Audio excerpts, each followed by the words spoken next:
বিশাল সই পাথানো নৌকাটি থামলো গায়ের জমিদার আফতার উদ্দিন এর বাড়ির সামনে। গায়ের সব ঘরবাড়ি বন্যায় তলিয়ে গেল, জমিদার বাড়ির উঠোন ছুটতেও পারেনি এই পানি। কিন্তু যদি টানা আর কয়েকদিন বৃষ্টি হয় তবে অনায়াসে এই বাড়ির উঠোনে পানি প্রবেশ করবে, তা একদম নিশ্চিত।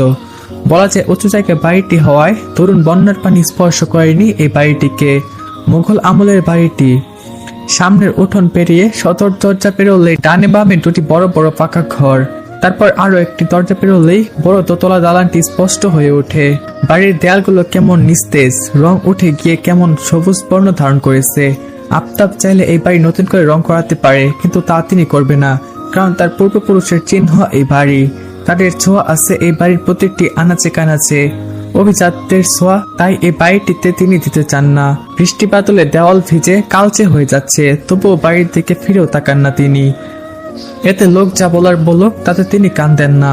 নৌকা থেকে বের হয়ে এলো 6 জন যুবক যুবতী, তাদের ব্যাগগুলো মাঝিরা বের করছে। ছেলে 3 জন নৌকা থেকে নেমে আসলেও মেয়ে 3 জন আসতে পারলো না, কারণ সামনে কাদায় ভরা। এখানে নামলে নির্ঘাত আছাড় খাবে ওরা, তাই সম্পান কাঠের তক্তাটি নৌকা থেকে মাটি বরাবর রাখলো। সহজে মেয়েগুলো নেমে পড়লো। সবাই নিজেদের ব্যাগ হাতে নিয়ে বাড়ির উঠোনে আসতেই অবাক হয়ে দেখতে লাগলো বাড়িটি। সত্যি বাড়িটি অনেক পুরনো। সদর দরজার সম্মুখে আসতেই 2 জন জুয়ান লোক লাঠি হাতে সামনে দাঁড়ালো। গম গম কণ্ঠে জিজ্ঞেস করলো, কারা আপনারা, কি চাই? নাইম নামে ছেলেটি লোকটির কথায় জবাব দিল, আমরা শহর থেকে এসেছি, এই গ্রামের জমিদার এনেছে আমাদের। বন্যায় অনেক মানুষ নাকি অসুস্থ হয়ে পড়েছে, তাই। কথা শেষ করতে পারলো না নাইম, তার আগে পেছন থেকে সম্পান বলে উঠলো, আরে দাদা, ওনারা ডাক্তার, জমিদার বাবু শহর থেকে আনাইছে। আর কথা বলতে হলো না সম্পাদকে। লোক 2 জন সবাইকে ভেতরে ঢোকার অনুমতি দিল। সদর দরজা পেরিয়ে বৈঠক ঘরে আসলো সবাই। তৎক্ষণাৎ একটা মেয়ে দৌড়ে এসে বলল, হারান বাবু, পুরুষ মানুষ ভেতরে যাইতে পারবে না, আপনারা এইখানেই বহেন, আমি বড় মারে ডাইকে আনতাছি। ওদের বসতে দিয়ে মেয়েটা ছুটে ভেতরে চলে গেল। নাইম ইশারায় সবাইকে বসতে বলে নিচে একটা কাঠের চেয়ার টেনে বসলো। শহর থেকে 6 জন এসেছে ওরা, আরো কয়েকজন বড় বড় ডাক্তার আসবে, তবে একটু সময় লাগবে। মেডিকেলের স্টুডেন্ট ওরা। নাইম, আসিফ, শেখর, মিষ্টি, রুমি ও পালক। ওদের টিম প্রতিটি দলে 6 জন করে ভাগ হয়ে একে একে গ্রামে গিয়েছে। দেশের অবস্থা ভালো না, বন্যায় ভেসে গেছে গ্রামের পর গ্রাম, সাথে সাথে অসুখও বাড়ছে, বিশেষ করে কলেরা। গ্রামের মানুষেরা সতর্ক থাকে না বিধায় এইসব রোগ বেশি হয়, তাই ওরা এসেছে সবাইকে সতর্ক করতে এবং চিকিৎসা করতে। অবশ্য সব ধরনের ট্রেনিং করে এসেছে, তবুও বড় ডাক্তার সামনের সপ্তাহে এসে দেখে যাবেন। বড় সড়ো ঘুমটা টেনে বৈঠক ঘরে এলেন মালা, সাথে একটু আগে আসা মেয়েটিও। মালা নিচে সরে বললেন, কুসুম, হ্যাঁ করে নাস্তা পানি দে। সাথে সাথে কুসুম সবাইকে শরবত আর পিঠা দিল। শরবত খেয়ে সবাই ক্ষান্ত হলো, আর খাবে না ওরা। মালা কুসুমকে দিয়ে ছেলেদের বৈঠক ঘরের পাশের ঘরে থাকার ব্যবস্থা করে দিল, আর মেয়েদের নিয়ে ঢুকলো মহিলা অন্দরমহলে। মালা ওদের নিয়ে পরীর ঘরেই বসলো, তারপর আবার রান্নাঘরে চলে গেল। পরী এখনো আসছে না দেখে মালা চিন্তিত। ঘরের 3 জন নতুন পুরুষ এসেছে, না জানে মেয়েটা কোন অবস্থাতে ঘরে এসে ঢোকে, তাই তিনি আগে ভাগে কুসুমকে পাঠিয়ে দিলেন নৌকা ঘাটে। কুসুম পানিতে পা ডুবিয়ে বসে রইল পরীর অপেক্ষায়। কিছুক্ষণ পরে 2টা নৌকা ভিড়ল পরে। জুম্মান হাতে এক মুঠো শাপলা নিয়ে লাফ দিয়ে নেমে পড়ল। লতিফ আর দেলোয়ার বাকি শাপলা নিয়ে ভেতরে ঢুকে গেল। অবশেষে বের হলো পরী, ওর হাতে এক গুচ্ছ শাপলা। শাপলা দিয়ে একটা মালা বানিয়ে গলায় জড়িয়ে এসেছে। কুসুম দৌড়ে গিয়ে পরীর সামনে দাঁড়িয়ে বলল, পরী আপা, তাড়াতাড়ি ঘরে চলেন, বড় মা কইছে আপনারে ঘরে যাইতে, আর বাইর হওয়া যাইব না। ঘরে 3 জন নতুন পুরুষ আইছে, আহে নামার লগে। পরী নিজের ঘাগরা উঁচু করে ছাড়ছিল। কুসুমের কথায় হাত আপনা আপনি থেমে গেল তার। বুঝতে বাকি রইল না যে এই সেই মেহমান যার কথা সকালেই ওর আম্মা বলছিল। পরী বলল, কেন আম্মা ঘরে ঢুকতে দিল? কুসুম গলা ঝেড়ে বলল, কেন দেবে না, শহরের ডাক্তার, তারা রোগী দেখতে আইছে, থাকতে তো দিবই। কুসুম আর কথা বলতে পারলো না, তার আগে ঝপঝপ করে বৃষ্টি নেমে এসেছে। বৃষ্টির বড় বড় ফোঁটা ভিজিয়ে দিচ্ছে ওদের। জুম্মান আগে ঘরে ঢুকে পড়েছে। পরী আর কুসুম একসাথে দৌড় লাগালো। হাতের শাপলাগুলো পাপড়ি ঝরে পড়তে লাগলো মেঝেতে। বৈঠক ঘরের উঠোন পাকা করা। পরী কর্মাক্ত পা ফেলার তরুণ পায়ের ছাপ সেখানে স্পষ্ট হয়ে উঠেছে, সাথে ছাপলার পাপড়ি ছড়িয়ে পড়েছে। নাইম নিচের ঘরের বারান্দায় বসে বসে নিচের জুতা পরিষ্কার করছিল।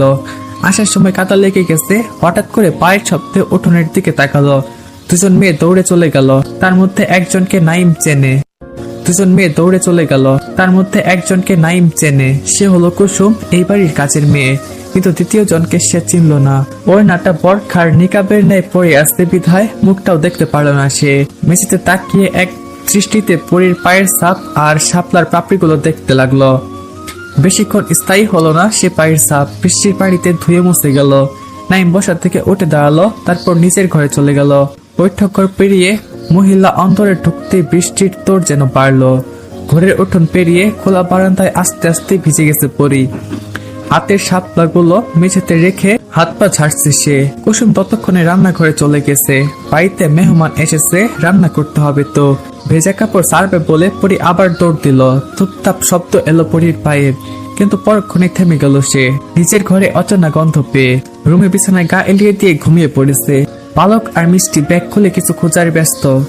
কারো আগমনের আভাসে দুজনে ঘা ঘুরিয়ে তাকালো। পরীক্ষার দিকে চিনল না ওরা। পরি নিজ কক্ষে প্রবেশ করতে করতে বলল, কারা আপনারা, আমার ঘরে কি করেন? ওরা দুজনেই থতমত খেয়ে গেল। কার ঘরে মালা ওদের রেখে গিয়েছে তা ওরা জানে না। সেখানে ওদের থাকতে দেওয়া হয়েছে, ওরা সেখানেই থাকছে। পরে আরেকটু কাছে এসে দাঁড়িয়ে আবার একই প্রশ্ন করতেই মিষ্টি জবাব দিল, আমরা শহর থেকে এসেছি। এই গ্রামের জমিদারের গিন্নি মানে মালা বেগম আমাদের এই ঘরে থাকতে বলেছেন। সঙ্গে সঙ্গে পরে রাগ আসমান হয়ে গেল। যেখানে নিজের জিনিসপত্রে কারোর হস্তক্ষেপ সে পছন্দ করে না, সেখানে এই ঘরে এই মেয়েদের নিয়ে সে থাকবে কিভাবে? সাথে সাথে পরি গলা কাটিয়ে মাকে ডাকতে শুরু করে দিল, আম্মা আম্মা আম্মা চান একটু এদিকে আহেন। কিন্তু মালার পরিবর্তে ঘরে এসে হাজির হলো আবেরজান বেগম। লাঠিতে ভর দিয়ে এসেছে তিনি বললেন, মাইয়া মানুষ এত গলা বাজাস কেন? তয় না কইছি আস্তে ধীরে কথা বলতে, এত চিল্লাস কেন বারবার? পরি দ্রুত পদে তাদের নিকট গিয়ে দাঁড়িয়ে বলল, আমারে না জানাইয়া আমার ঘরে অন্য মানুষ ঢুকতে দিল কেন?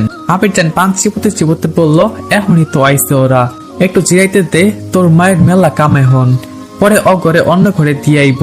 তুই ভিজা গেছস, কাপড় বদলা। লাঠি ভর করে চলে গেল আবেরজান। মিষ্টি আর পালক লজ্জায় মাথা নুইয়ে ফেলেছে। প্রথম দিকে এত বড় অপমান মেয়েটা কিভাবে সামনাসামনি কথাগুলো বলে ফেললো। রুমি এতক্ষণ ঘুমাচ্ছিল, পরে চিল্লানোর ফলে থরফরিয়ে উঠেছে সে। পরবর্তী কথাগুলো ওর কানে যেতে লজ্জা বোধে মাথা নিচু করে ফেললো। এখন ওদের মনে হচ্ছে এই গ্রামে আসাটাই ভুল হয়েছে ওদের। পরীর কথা না বলে সামনে পা বাড়ালো, কাঠের সাথে লাগানো আয়নার সামনে গিয়ে দাঁড়ালো। অনেকটা দেখতে ড্রেসিং টেবিলের মতো। তার সামনে কয়েক কৌটা আর কতগুলো রং বেরঙের ফিতা। এতক্ষণ ধরে মুখ ওড়না বাঁধা থাকলো, এখন সে সেটা একটানে খুলে ফেললো পরি। তারপর চুল থেকে ফিতার পাতন খুলতে ব্যস্ত হলো। মিষ্টি আর পলক চোখ তুলে পর্যন্ত তাকাতে পারলো না, কিন্তু রুমির ধাক্কায় সেদিকে দুজন তাকালো। রাগ জড়ানো কণ্ঠে পলক বলল, কি হয়েছে, ধাক্কা দিচ্ছিস কেন? রুমি হা করে সামনের দিকে চোখ রেখে বলল, হ্যাঁ রে, এটা কি মেয়ে? হ্যাঁ রে, এটা কি মেয়ে নাকি কোনো মোমের পুতুল? একটু কি শুয়ে দেখবো? রুমির কথার মানে ওরা দুজনেই বুঝতে পারলো না। রুমির দৃষ্টি অনুসরণ করে সামনে তাকাতেই ওদের দৃষ্টি স্থির হয়ে গেল সামনের আয়নাতে। আয়নার প্রতিবিম্বে যেন একটা পরীর আগমন ঘটেছে। পুরো পুতুলের মতো লাগছে সামনে দাঁড়িয়ে থাকা মেয়েটিকে। গায়ের রংটা উজ্জ্বল ফর্সা, তার উপর পানির ফোঁটাও চিকচিক করছে। এই প্রথম মেয়ে হয়ে কোনো মেয়ের উপর চোখ আটকে গেছে ওদের।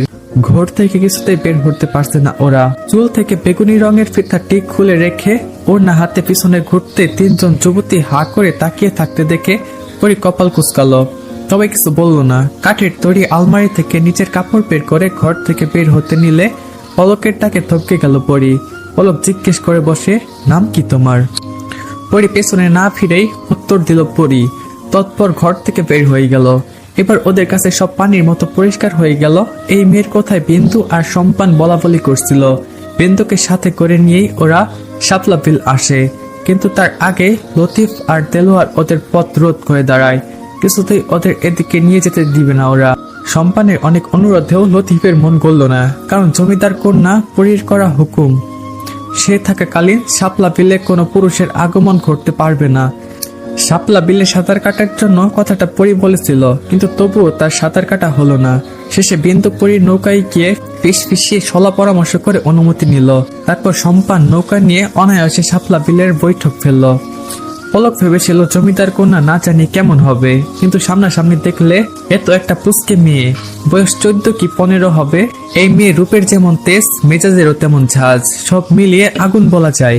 মিষ্টি বড় একটা দম ফেলে বলল, এটা মেয়ে নাকি বিছুটি পাতা? এভাবে কেউ কারোর সাথে কথা বলে? শহর থেকে এসেছি মেহমানিত ওদের, সেজন্য এভাবে কথা বলবে? তবে মিষ্টির কথা কেউ কানে তুলল না। রুমি চোখ কষলে বলল, এত সুন্দর মেয়ে আমি এই প্রথম দেখলাম। হবে তো, দেখলি না এই পরীর মা কত সুন্দর। যৌবনকালে ওই মহিলারও তার মেয়ের মতো রূপ ছিল, মায়ের মতোই হয়েছে মেয়েটা। পলকের কথায় রুমি খাট থেকে নেমে এসে ওকে জড়িয়ে ধরে বলল, ছেলে হলে এই মেয়েটাকে এখনই বিয়ে করে ফেলতাম।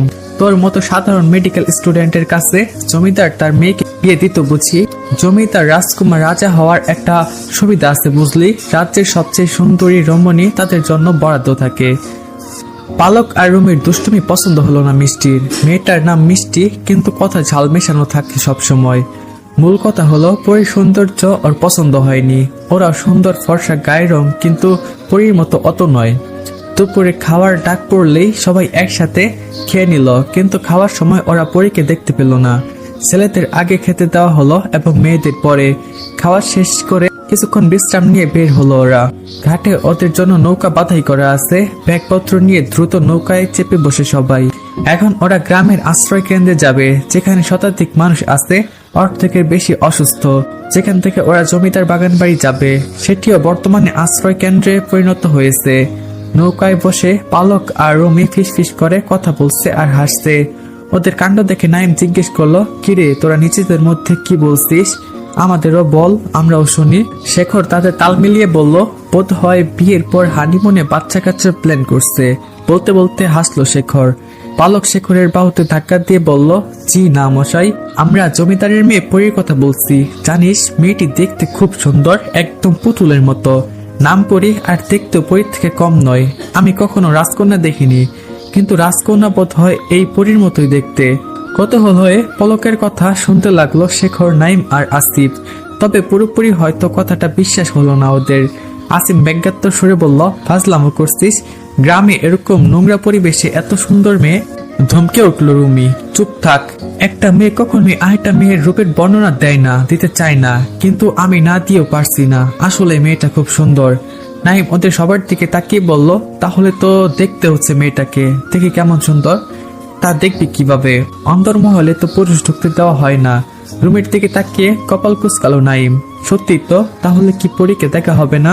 যদি পরী বাইরে আসে তাহলে দেখব। পলক ভেঙচি কাটলো।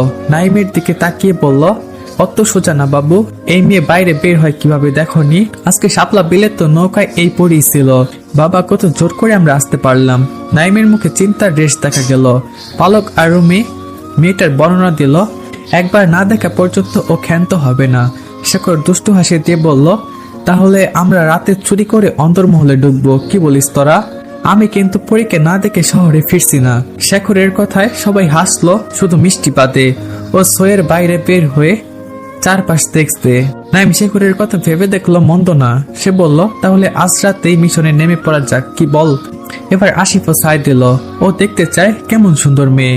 পালক ওদের কথা শুনে মাথা নেড়ে বলল, পাগল তোরা সব। তোরা খেলেই বুঝবি। জমিদার মশাই তোদের গর্দান নিবে দেখিস। আরে এসেছি 6 জন, যেতে হবে 3 জন। কথাটা আফসোসের সুরে বলল পালক। নাইম বলল, আমরা ধরা খেলে তোদের নাম বলবো। তোরাই তো লোভ দেখালি। মেয়েটা এত সুন্দর, গর্দান গেলে সবার যাবে। তো আসসালামু আলাইকুম গাইস। পরিজান, এটি কোনো গল্প না, এটি একটি উপন্যাস। এই উপন্যাসটা তোমাদের কাছে কেমন লাগছে অবশ্যই কমেন্ট বক্সে জানাবা। উপন্যাসটা কেবলের শুরু, আস্তে আস্তে সেই মারাত্মক গল্প এটা ভাই।